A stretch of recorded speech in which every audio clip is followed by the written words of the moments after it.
I'm joined by Ricardo Rojas of Union City. He is a progressive Democrat, and he is running for the 8th Congressional District seat in this upcoming June primary. I believe the primary is on June 7th. It's the seat currently held by by Congressman Albio Ceres, who has decided not to seek re-election. Mr. Rojas, thank you for joining me here on Hudson TV. I appreciate it. No, thank you, Jeff. I really appreciate the opportunity to speak to your listeners. Let me ask you the basic, simple question to start off. Why do you want to run for Congress?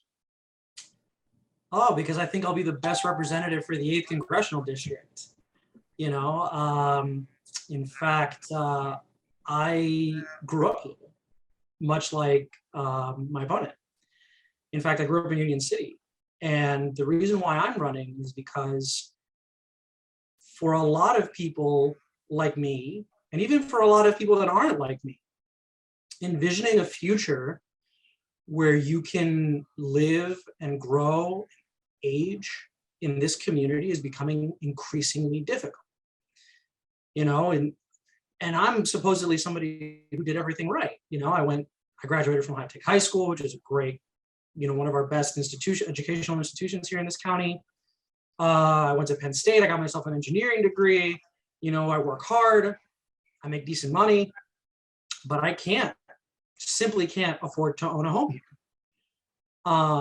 And it's very difficult for me to get around here without a car. And so there's a bunch of issues I think that we have in this community where we're not prioritizing everybody's needs. And I'm sorry. In the situation we have right now, I think everybody loses, and I'm all about positive sum solutions. So that's why I'm running. Okay, so I should mention that you're the co-founder of the Progressive Democrats of New Jersey, as well as the chapter in Hudson County. 2 years ago, during the Hudson County, I'm not sure if they were called freeholders at that time or the commissioners. Well, freeholders at the time, yes. Okay, you helped out with the progressive candidates running in the freeholder districts, as well as the congressional race that was Mr. Segura at the time.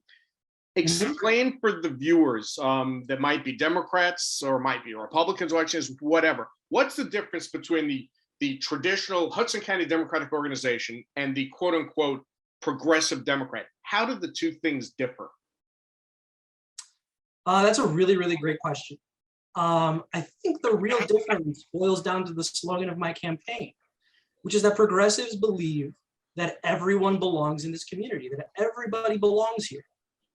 Whether you're a renter or a homeowner, whether you get around in a bike or by walking or by driving, you deserve to live comfortably and with dignity in this community. You have a place here, I believe, whether you've lived here 30 days or 30 years. And I think the fact of the matter is that our opposition, while they speak with the trappings of, they may speak social justice, they may take a photo op at an event, but in their actions, they don't behave as if they really care or really believe that everyone belongs here. I think you would agree. 2 years ago, you probably weren't that thrilled with the results of the progressive Democratic candidates. You made some strides. You probably got some name recognition out there for maybe not individuals themselves, but for progressive Democrats as an entity itself. I think it's safe to say, and I think you would agree with this, you've got a very tough road to hoe just to get the nomination in June. You're running against someone who people may not know per se, but they certainly know of his father, Robin Menendez Jr., his dad being the senior senator here in New Jersey, in the United States Senate, Robert Menendez. So that in itself is going to be an uphill battle. Let's talk about some of the things, and you've started to mention some of these that are in your platform. Affordable rental and home ownership opportunities, and transportation expansion. Talk about those two things to start off. Yeah, I mean, those are the two big issues that face our community here. And, it's the rent here is as expensive as it is almost anywhere else in the country. And, according to the American Community Survey from the most recent one from 2019, in certain parts of this district, the majority of people are spending at least a quarter of their income on rent. And that's basically the definition of rent burden.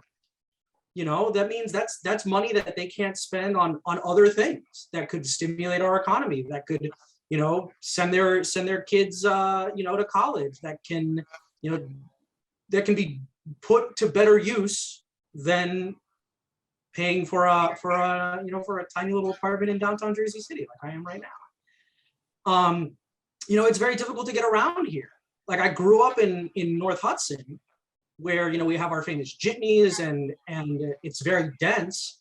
But try getting from where I used to live by 88th and Kennedy to 19th and Palisade, where I lived in Union City. It takes you about an hour and a half. It takes a long time, and forget about getting from North Bergen to Bayonne. And a lot of people say, oh, this Hudson County, Jersey City, this area, it's the sixth borough.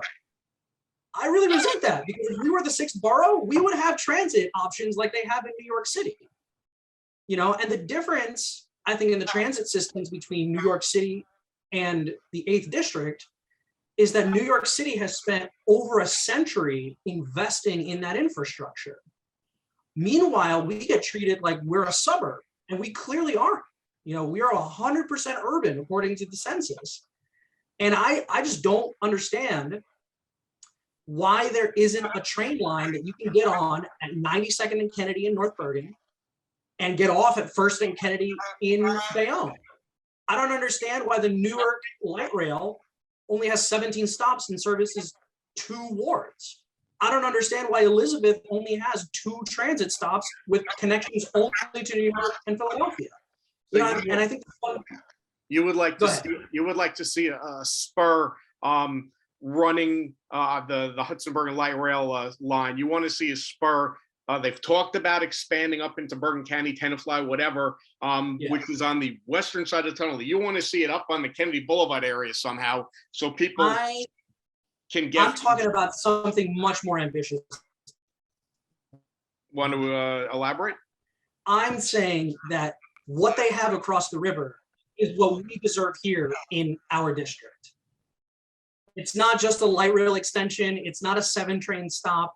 It's about connecting communities here in the district together, because our transit system in New Jersey is made to funnel people to New York and to Philadelphia.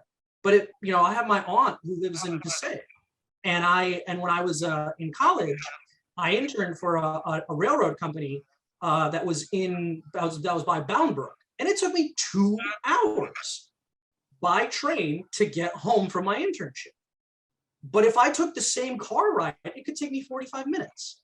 And that's investment that has been lacking, connecting New Jersey's cities over the last 70 years. I mean, you look at what the railroad map looked like before the 1950s, and railroads connected the entire state.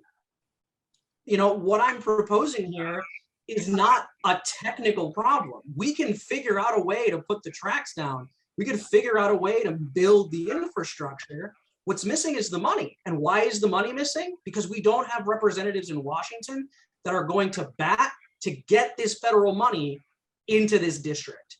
Because the fact of the matter is that New Jersey sends more money to the federal government than it gets back. And I want that money back. Hey, you brought up money. Let me switch gears here. Talk about healthcare a little bit. You expounded Medicare for all. Talking about money, how would you pay for something like that? How is that even conceivable? So we see. Here's the thing: is that I open up my bill, my paycheck, and it tells me itemize what I'm spending my money on. I'm already getting taxed for my healthcare. My employer takes out a decent chunk of my salary to go pay for my healthcare, and I got to pay for something on top of that. And I'm lucky that I have good healthcare. For a lot of people, their employer takes out a decent chunk of change, and they don't get the care that they deserve. They don't get the care that they need. So the question isn't how we afford it, because we can't afford the system we have already. Medicare is one of the most efficient ways that we spend healthcare money in this country. You know, Medicare has like a single-digit overhead cost. It was Obamacare that limited healthcare companies to like, I think it was like a 20% overhead. So like the problem here is that the market itself is fundamentally inefficient because you can't say no. So you get price gouged. You know, you can't have a free market when people aren't free to say no. Let me ask you In one fact, final, go ahead. let me ask you one final question. So how do you go about a campaign against Rob Menendez Jr., who has the support of the HCDO, seemingly in their mind is going to be a walk-in right to the nomination? How do you campaign against that?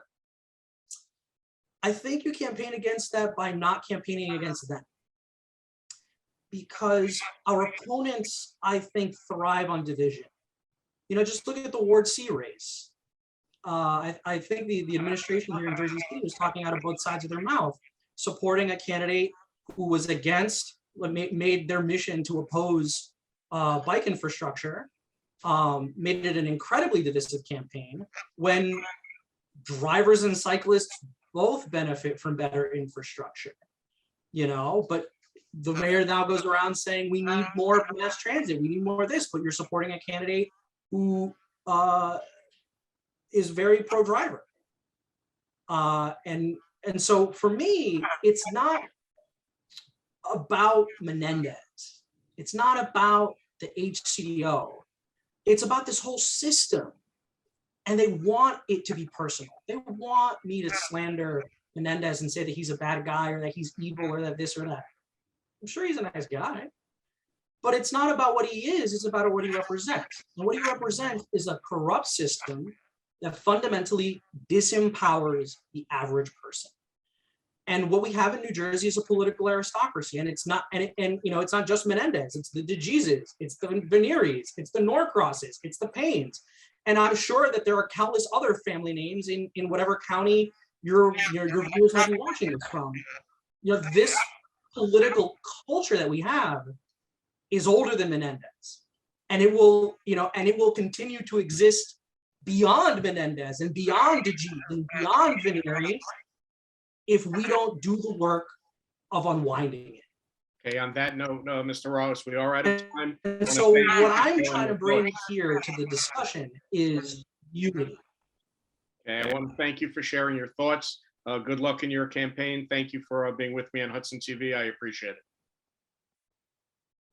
Thank you so much, Jeff. God bless you, and God bless you, viewers. Thank you so much.